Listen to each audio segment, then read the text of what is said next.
El mundo avanza, los plazos se tienen que cumplir y el día a día exige continuar. Pero aquí, en este espacio, nos tomamos una pausa para reflexionar sobre los fenómenos de comunicación y periodismo desde la mirada crítica de académicos e investigadores. Esto es Pensar la Comunicación, un podcast de la Escuela de Periodismo de la Pontificia Universidad Católica de Valparaíso, conducido por Valentina Miranda y Diego Vidal.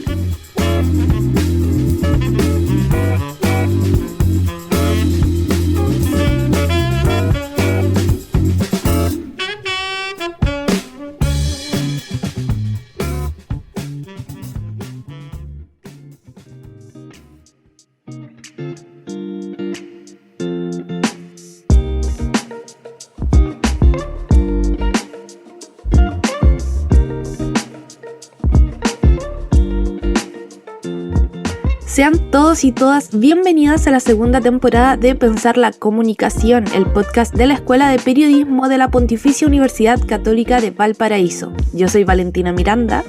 Yo soy Diego Vidal. Somos estudiantes de periodismo y tenemos el agrado de conducir este espacio donde buscamos acercarles a ustedes, quienes nos escuchan, distintas reflexiones sobre la comunicación y el periodismo. Este capítulo en particular fue grabado a distancia gracias a las nuevas tecnologías, así que de antemano pedimos su comprensión ante problemas u errores en la grabación. Ahora, Diego, aprovecho de saludarte directamente a ti. ¿Cómo estás? Yo estoy bien. Como contexto, en la escuela yo personalmente tuve vacaciones desde finales de junio, de hecho, inicios de julio por ahí. Y literalmente he estado como ya un mes en vacaciones, en descanso, antes de partir el segundo semestre de mi tercer año. Y la verdad es que ha sido bastante provechoso para mí, si bien, por ejemplo, no he hecho nada fuera de lo común, como por ejemplo viajar a algún lado, conocer lugares nuevos, pero sí, al menos creo que personalmente he logrado conseguir tiempo para mí, que yo creo que es lo más importante, sobre todo ahora, que nadie al menos piensa en dedicar, o nadie, por ejemplo, se organiza, o nadie, por ejemplo, se logra hacer el tiempo por X motivo para realizar eso. Yo creo que es tan necesario, ¿no? Así que he estado bien, he estado tranquilo. ¿Y tú, Vale, cómo has estado? Bien, también tratando de descansar. Es que yo siempre allí metida en cosas, mucha pega. Pero ya esta semana estoy tratando de descansar más, de tomarme las cosas con calma para prepararme para el segundo semestre. Así que nada, contenta también. Pero quería preguntarte, Diego, sí. Tú vas en tercer año, ¿cierto? Sí, así es. Sí. Ya el próximo año te toca el ramo de formulación de proyectos. Yo quiero saber si tú sabes algo al respecto. Mira, la verdad, tengo compañeros de cuarto año que me han hablado acerca, de los ramos que le han tocado. Si no me equivoco, creo que cuarto año, de hecho, hasta tú misma me has dicho que durante cuarto año hacen ramos más o menos más de marketing, ¿no? Más de tipo emprendimiento, más de tipo de formulación de proyectos, como me has dicho. Y la verdad es que no sé, honestamente no sé qué tanto me gustará, porque uno, no sé nada del tema, y dos, la verdad es que jamás pensé en ver en periodismo algo respecto del marketing, ¿no? Porque uno igual viene entrando a estudiar con el sesgo de que, claro, el periodismo solamente se dedica a los medios y a la investigación, ni siquiera trabajo de empresa, tipo comunicación interna, no, siempre el periodismo uno lo asocia a los medios, entonces generalmente no sé qué me va a deparar el cuarto año, entonces hay un poco de miedo ahí. Qué buena tu observación, ¿cierto? De que uno llega con una imagen, ¿cierto? De lo que va a ser a lo que nos vamos a dedicar en el futuro, ¿cierto? Normalmente pensamos en medios. Eso lo abarcamos en un capítulo anterior, de hecho, con la profesora Daniela Lascano. Pero volviendo a este capítulo, yo te preguntaba, para adelantar un poco lo que va a ser el capítulo de hoy, quién va a ser nuestra invitada, ¿cierto? Adelantando un poco nuestra entrevista. Porque formulación de proyectos es un ramo donde abarcamos mucho lo que es la gestión cultural, ¿cierto? Donde se abarca como con una mirada territorial, vemos como los pasos para realizar un proyecto en el ramo en particular, no necesariamente vinculado a la cultura, pero es algo que se da como intrínsecamente. Así que, ¿tú sabes lo que es un gestor cultural? Mira, de la gestión cultural, antes de empezar a prepararnos para el capítulo, honestamente yo no sabía nada. Yo de hecho lo dije en la entrevista, que la vamos a introducir ya a continuación, que generalmente la palabra gestión cultural jamás en mi vida, claro, la había escuchado hasta este momento.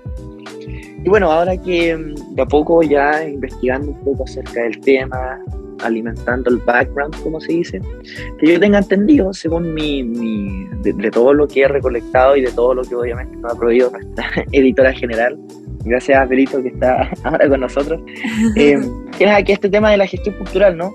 Como diría que es como un oficio, ¿cierto? Una labor que busca, que trabaja, que hace un trabajo hacia los territorios, hacia las localidades, hacia los colectivos pequeñitos, por así decirlo, hacia las culturas, para que sus diferentes expresiones, sus diferentes lenguajes, sus diferentes narrativas, como le decía nuestra invitada, cuenten con legitimidad y por ende cuenten con presencia en el espacio público y por ende se hagan visibles, ¿no? Uh-huh. Eso es lo que tengo entendido de la gestión cultural, que obviamente ya con todo el contexto, con el contexto que tenemos con la propuesta constitucional y lo demás, sí o sí cobra bastante relevancia a mi juicio. Sí, qué importante también lo de la propuesta constitucional, porque tiene apartados que refieren a la cultura y de hecho miembros de la comunidad de artistas del mundo también, se han manifestado a favor de la nueva constitución con una mirada muy optimista. Yo tengo aquí algunos de las normas aprobadas, ¿cierto?, en la propuesta constitucional, que dice: el Estado promueve, fomenta y garantiza el acceso, desarrollo y difusión de las culturas, las artes, el conocimiento atendido a la diversidad cultural, ¿cierto?, en todas sus manifestaciones, contribuciones, bajo los principios de colaboración e interculturalidad. A mí me parece muy importante que esto sea parte de una propuesta constitucional, y lo va a abarcar también nuestra invitada. ¿Te parece si la introducimos ya, si la presentamos? Me parece, nuestra invitada, que obviamente aquí no solamente, de partida, ha dejado huella en la escuela, según por lo que he investigado y según también por lo que acá me han informado, muchas gracias, respecto a lo que es gestión cultural, lo que es un diplomado, de hecho, que ya se realiza en la escuela. Y si no me equivoco, como estaba conversando con Berito antes, que ahora mismo está empezando la 13ª edición del diplomado de gestión cultural y territorios. Y es así entonces como nosotros introducimos a nuestra invitada, quien es Fabiola Leiva, que hoy en día hace clases en el diplomado, quien cuenta con un currículum bastante plausible, diría yo, directora de la gestión cultural y territorios, que es el área en donde ella trabaja, de la Escuela de Periodismo de acá, de la PUCB, y además es máster en gestión, políticas culturales y desarrollo de la Universidad de Girona, además de haber desarrollado una cátedra de la UNESCO de políticas culturales y cooperación. También ha sido diplomada en género, desarrollo y sostenibilidad, administradora pública SACH, gestora, investigadora y docente en materias de desarrollo territorial, gestión cultural, género y patrimonio biocultural, con experiencia en el país, y no solamente en el país, sino que también en el continente, en Latinoamérica. Así que, bueno, sin duda tenemos una invitada que sí que tiene harto peso y la verdad tuvimos el honor de haber conversado con ella. Me gustaría agregar antes de pasar que además yo ya tuve el agrado, el gusto, el honor de tener clases con la profesora, ¿cierto? En el ramo que recién mencioné, formulación de proyectos. Así que estoy muy contenta de volver a recibirla aquí en el podcast. Así que ahora sí, pasemos, Diego. Vamos.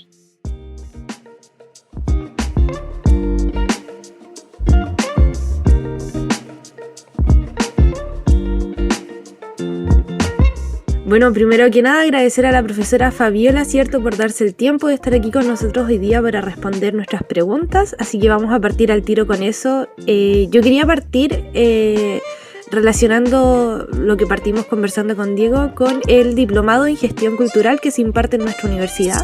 Yo quería preguntarle a la profesora cuál es la importancia de potenciar proyectos con enfoque territorial. Hola a todas y todos, muchas gracias por invitarme a este espacio tan importante para nuestra escuela. Agradezco mucho la pregunta porque justamente nos llamamos área gestión cultural y territorio y es un acento que queremos poner.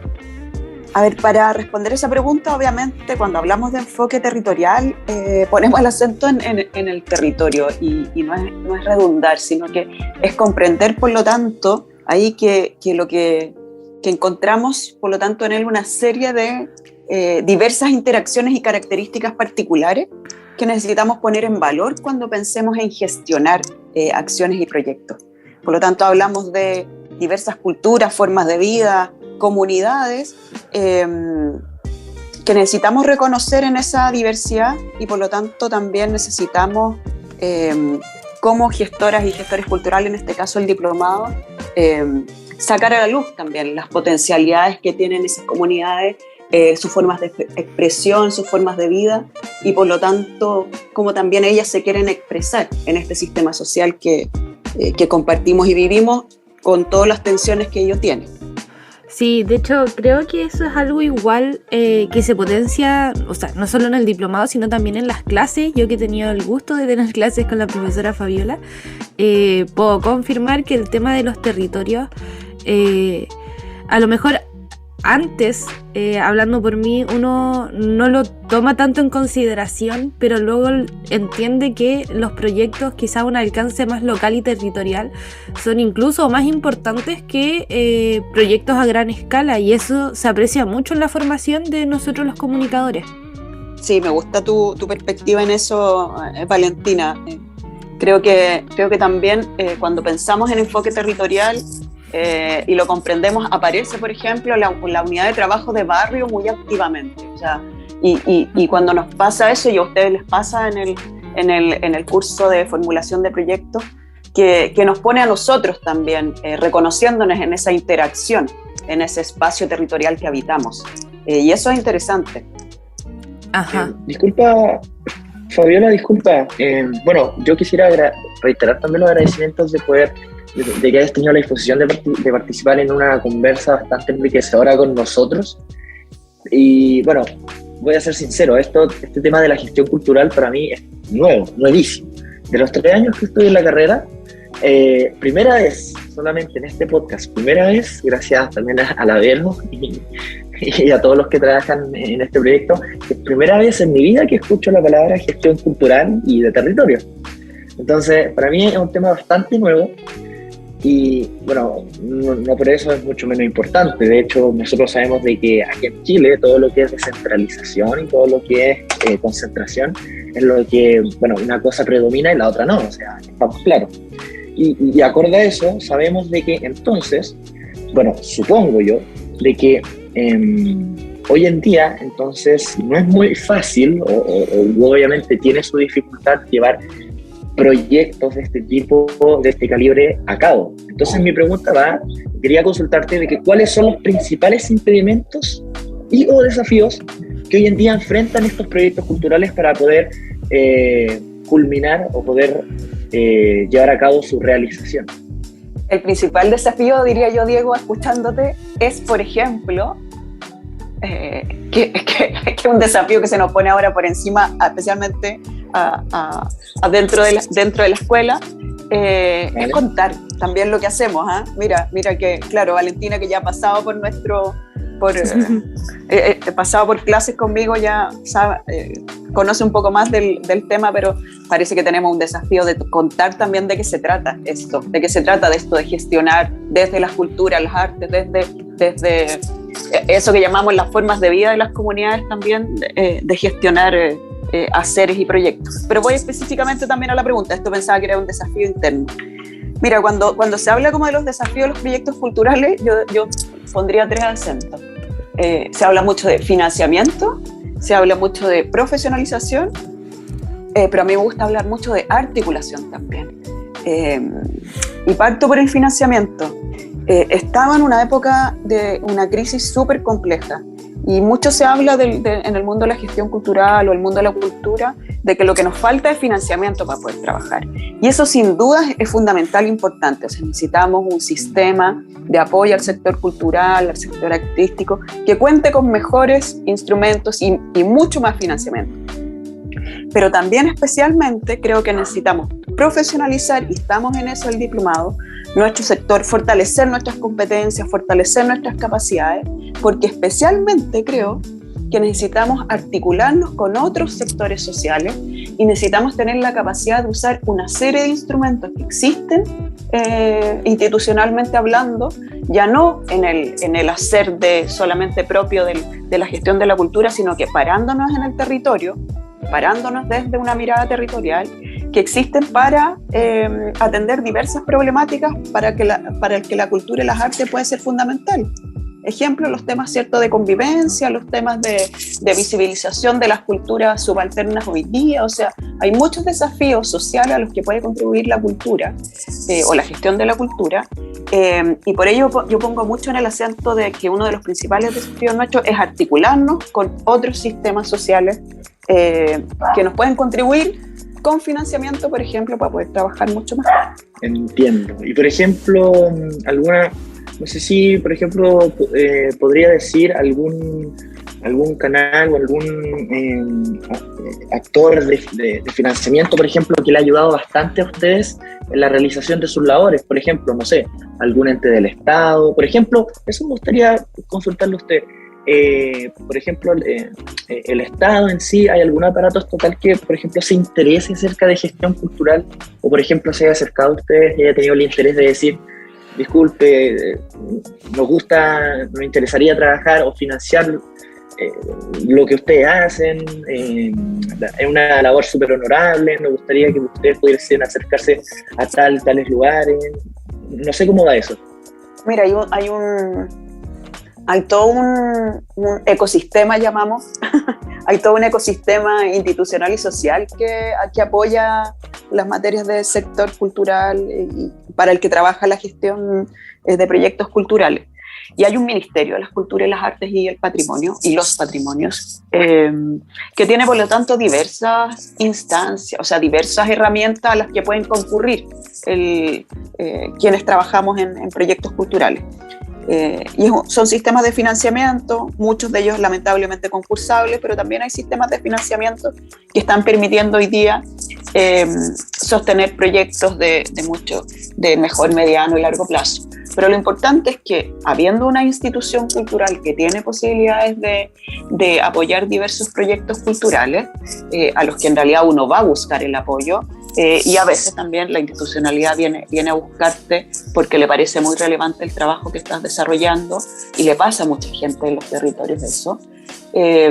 Hay una serie de otras instituciones que ya no provienen del sector de la cultura. Entonces ahí entra el Ministerio de Economía, con las entidades que fortalecen el turismo, ¿cierto? La Corfo, Cercotec, el propio INDAP, que apoya proyectos o que posibilita ciertos diálogos con proyectos de patrimonio. O sea, una serie de entidades públicas a las que uno podría concurrir para que te apoyen.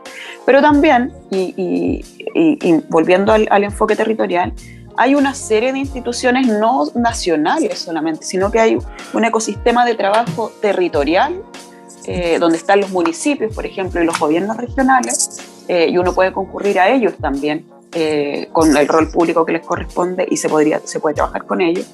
Y especialmente también está la colaboración entre pares, ¿cierto? Entre organizaciones que nos dedicamos a estos procesos, y también al mundo privado. O sea, los privados tienen herramientas hoy día y tienen intereses en apoyar diversos proyectos desde la gestión cultural, que apoyen intereses de difusión cultural, que atiendan desigualdades sociales en diversas materias, que fortalezcan la difusión, ¿cierto? O las expresiones artísticas y culturales de diversas comunidades. O sea, a eso nosotros le llamamos como el ecosistema de la gestión cultural. Y ese tema, por ejemplo, lo abordamos dentro de nuestro diplomado en un curso específico que además hago yo. Profesora, y además también continuando un poco ahí con la temática de los desafíos, pero más que nada quiero preguntarle por el escenario que se viene para las políticas culturales en caso de aprobarse la nueva constitución, que igual ha hecho noticia, ¿cierto?, por comunidades de artistas, comunidades relacionadas con las culturas, porque la ven con ojos muy optimistas. Entonces yo quería preguntarle en su rol de experta en materias de derechos culturales, ¿cómo usted ve el escenario o cuáles crees que serán los desafíos? Sí, mira, yo soy de las que estoy muy, muy esperanzada por los desafíos que nos plantea este proceso constituyente, que yo diría que estamos en uno de los pasos iniciales. Es como que no estamos terminando un proceso, estamos empezando un proceso. Y en eso invitarlos a revisar. O sea, primero el desafío para nuestro sector no solo está en el capítulo que se refiere a derechos culturales, ¿ya? Eso también quería decirlo. Hay alrededor de este nuevo acuerdo de vida común para quienes habitamos este territorio, que está lo cultural ahí, los derechos a la naturaleza, ¿cierto? Hay una serie de derechos donde lo cultural está muy presente. Pero específicamente invitarles, en el capítulo 3 de Derechos Fundamentales y Garantías, a mirar el artículo 92, que lo que uno ve, o sea, primero nos plantea una serie de reconocimientos de derechos, ¿cierto?, donde no solamente nos identifica personalmente, sino que identifican el valor de la comunidad. Y nos dice: toda persona y comunidad tiene derecho a, por ejemplo, participar de la vida cultural, reconociendo la diversidad, no solo de comunidades, sino que también de las diversas identidades que conformamos este territorio, y explicitando, por ejemplo, las posibilidades que tenemos de ocupación del espacio público. O sea, se nos reconoce ese derecho, pero también ese reconocimiento de derechos va de la mano de garantías, y cuando nos plantean las garantías, nos plantean que el Estado debe garantizar que la sociedad en su conjunto, ¿cierto?, se genere en la sociedad en conjunto una interrelación, dice, armónica de todas las expresiones culturales, dando posibilidad, ¿cierto?, a la difusión y al desarrollo de todas las culturas, y con algo que me parece muy, muy esperanzador y ya nos posiciona en un enfoque distinto, al que tenemos hoy día, explicitando los principios de colaboración y de interculturalidad. Entonces, desde la gestión de las culturas, nos pone un piso para empujar transformaciones, y por lo tanto nos desafía nuevas formas y sentidos de este trabajo cultural, y donde no solamente nos tocará reconocer identidades, expresiones, o sea, facilitar el reconocimiento, ¿cierto?, sino que también garantizar que las diversas formas de vida, las diversas expresiones, como hablamos desde el diplomado, las diversas narrativas que disputan el espacio público, tengan la misma legitimidad para poder expresarse y para poder dialogar y para poder convivir. Entonces me parece que nos pone en el concepto de garantías, no solamente un empuje ético de la gestión de las culturas, sino que también un desafío transformador justamente para garantizar lo último que dije, ¿cierto? Que las diversas narrativas culturales se puedan expresar de la misma forma en nuestro sistema.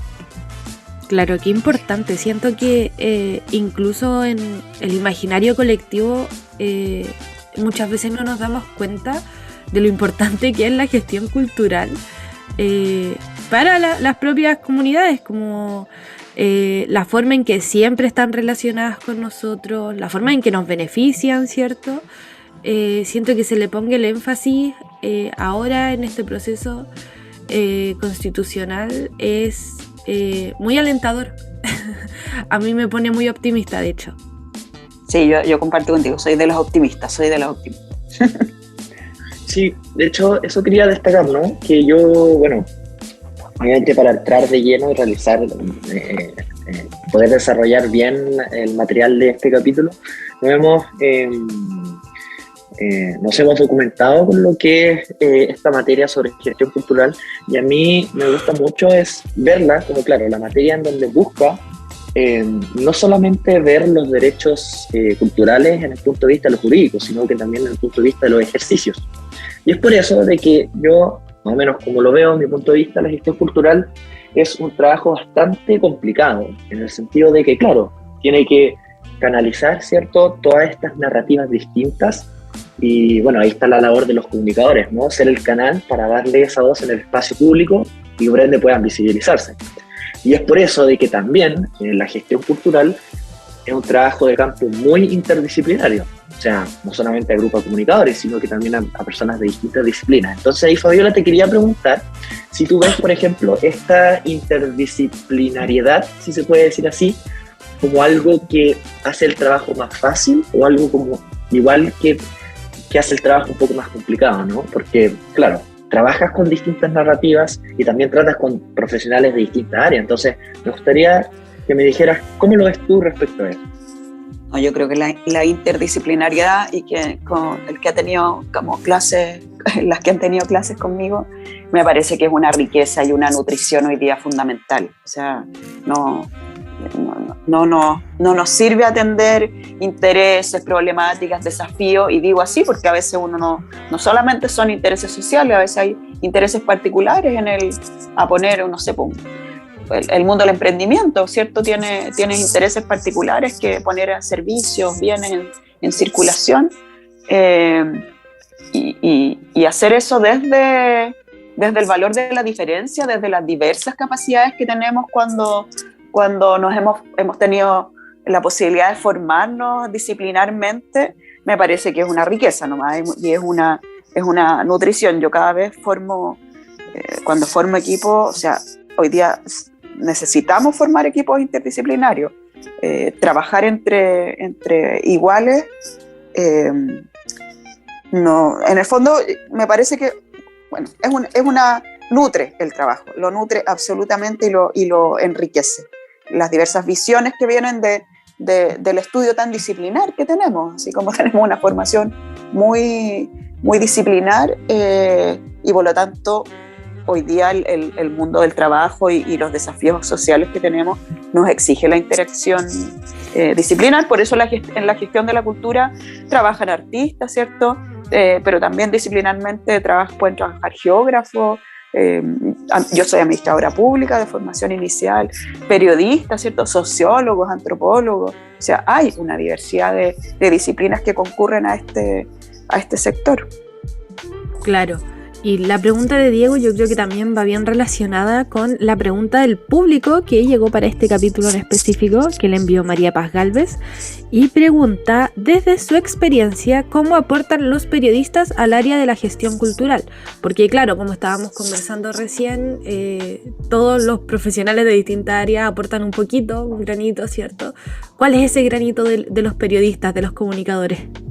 Mira, yo siempre trato y me han escuchado en las clases, los que hemos tenido clases, de invitar a los comunicadores a ejercer a lo mejor los roles tradicionales que se les ha, para los que se forman, ¿cierto? Se desafían, y pararse, ¿cierto? el primero, que incluso lo dijo Diego, o sea, los comunicadores son fundamentales en la construcción de los relatos y contenidos que se ponen en circulación en el hacer de la gestión de la cultura, las artes y los patrimonios, ¿cierto? Ahí hay un rol, yo diría que un rol natural de los comunicadores. También hay un segundo rol, yo lo divido como en 3 casillas, y también hay un segundo rol muy importante que tienen los comunicadores en el mundo de la gestión cultural cuando nos paramos en la comunicación estratégica de organizaciones. Y eso que va, y ese mundo que va ligado al marketing, ¿cierto?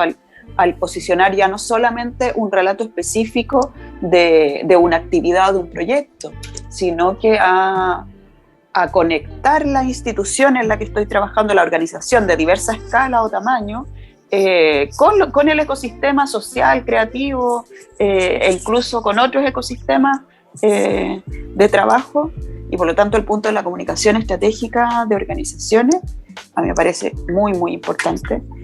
Y también, y ese es como el tercer globo que yo siempre digo, los comunicadores hoy día como gestores directos de acciones y proyectos que atiendan intereses, problemáticas o desafíos culturales. Y esa, por ejemplo, fue la experiencia que tenemos hace poco. Yo doy el curso de diseño, de formulación de proyectos en la escuela, en 4º año. Entonces ahí la experiencia no es pararse como comunicadores de contenidos de proyectos de otros, sino que como gestoras y gestores de proyectos en base a intereses que a ti te surgen, como en este caso estudiante de 4º año de periodismo. Y fue súper satisfactorio este año. Hicimos un cambio de metodología, fue más bien pararse en hacer primero un diagnóstico territorial para identificar oportunidades y problemáticas. Este año salieron muchas ideas o perfiles de proyectos en diversas materias, entonces ahí ya lo interdisciplinario o lo intersectorial te aparece también en diversas materias de interés de los estudiantes, atendiendo problemáticas de igualdad de género, de violencia escolar, de difusión artística, una diversidad riquísima, y por lo tanto ya te dice, en este caso fue empujar a pararse a los comunicadores también como gestores directos de iniciativas y proyectos. Porque el mundo, o sea, porque hoy día el mundo laboral o el mundo o la sociedad un poco que estamos viviendo nos empuja a esa adaptación y transformación desde la particularidad de nuestro conocimiento disciplinar, y que hay una riqueza fundamental, ¿cierto?, para quienes hemos tenido la posibilidad de formarnos más especializadamente, pero comprendiéndose e interactuando con otras disciplinas, con otros sectores sociales, con otros sistemas de trabajo, donde la adaptación y la capacidad de transformación que se tenga de lo que uno ha aprendido a hacer y después pone en marcha es súper importante. Así que yo los veo como en hartos campos. Sí, me imagino además que, bueno, habiendo tenido ya la experiencia del curso, ¿cierto? Deben haber surgido, o sea, en años anteriores también, proyectos que prosperan al ramo, ¿cierto? O incluso, aunque no, surgen cosas que a uno le enriquecen mucho. Eso también lo aprecio. Sí, y yo creo que se conecta muy bien también con algunos incluso proyectos de título futuro. Claro, sí. Ya en el proceso actual, donde hacer un proyecto es parte puede ser posibilidad de tu proceso de titulación. Me parece que ha sido una antesala bonita, y ahí veremos después si esos proyectos siguen también como proyectos de título, o incluso después como dedicaciones futuras de varios de ustedes. Claro. Bueno, profesora, bueno, más que nada por razones de tiempo, tenemos que ya ir cortando la conversación, pero quería agradecerle mucho su tiempo, su conocimiento, de verdad, por haber estado conversando con nosotros, respondiendo nuestras preguntas. No sé si tenga algunas últimas palabras que quisiera compartir antes de que terminemos el capítulo. Bueno, muchas gracias, Valentina, Diego, por el espacio. Es súper importante esta interacción que tenemos ya no solamente en aula, ¿cierto?, sino que también por estos medios. Y nada, invitarles, a propósito de que Diego por primera vez escuchaba un poco, invitarles a lo mejor a seguirnos en las redes de Gestión Cultural PUCB, para que vayan ahí acercándose al mundo de la gestión de la cultura, las artes y los patrimonios, a los que los periodistas, los comunicadores también están llamados, ¿cierto?, como parte de esos equipos interdisciplinares que necesitamos sumar. Así que muchas gracias por el espacio. Gracias, profesora. Ahí tuvimos un problemita, se nos cayó Diego, pero yo creo que él reitera nuestros agradecimientos también. Y bueno, quería dejar a todos y todas invitados para estar atentos a las redes sociales de la Escuela de Periodismo, ¿cierto? @periodismopucb, donde estaremos anunciando nuestra próxima actualización para los próximos capítulos. Así que eso, muchas gracias y nos vemos pronto.